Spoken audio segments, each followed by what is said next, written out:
You hear a lot about breaking silos, and those of you that know me know I'm not afraid to break things.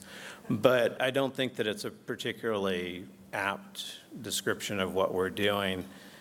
Instead, we're bridging those silos. And there's an important distinction there, is that you're not going to break the silos. You're just not going to do it. I mean, this is how governments operate. This is how governments are structured. It's done in a very purposeful manner. There's absolutely no way that you can have a flat organization. It just doesn't happen.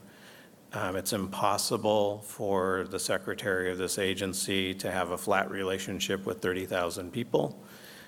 You have to have departments. The departments have to have divisions. The divisions have to have branches. It's the way that governments work.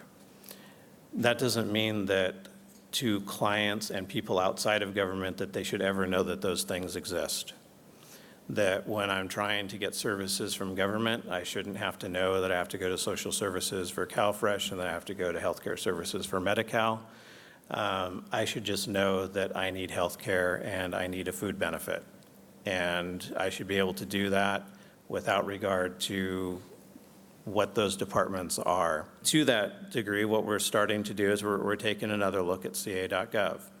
And so we're looking at transforming CA.gov into a service-based platform, being the place where you can go as a single entry point into all of these different services and not have to know anything about how government is structured in order to find information.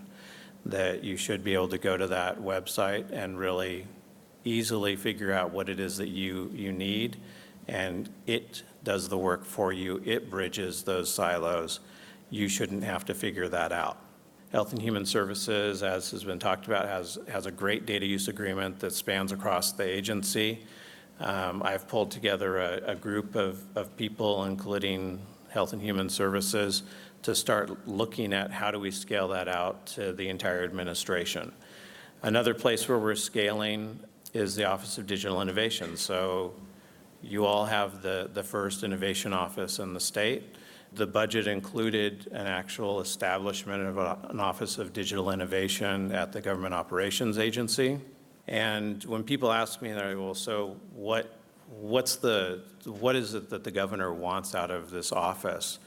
And it's both incredibly simple and incredibly daunting at the same time, which is basically to recast the relationship between Californians and their government and to reconceptualize the job of state workers. And so it's really rethinking how you interact with your government and how you all do your jobs. It's all about rethinking how we approach issues, how we approach problems, how we approach relationships. And it's easy to talk about, it's incredibly difficult to do. You're 5 years in and you're starting to see the acceleration of the efforts that you put in 5 years ago. Culture change does not happen quickly. And so, but once it starts to happen, it builds on itself very quickly. And so I'm expecting that over the next 5 years, the benefits and the change that you're going to see in this agency and as a result in the other agencies, so state government as a whole, it will blow your minds what is possible 5 years. 5 years from now, looking back at today, you will be amazed at what has changed. And I truly do believe that we're at that point where you're seeing the acceleration right now in this agency, and you're going to start to see that acceleration coming in the other agencies behind you, but much faster than it took for you to get here because they're going to build off of what you did. And I'm just incredibly excited to see what we're able to accomplish, not only within this agency, but statewide in the next 5.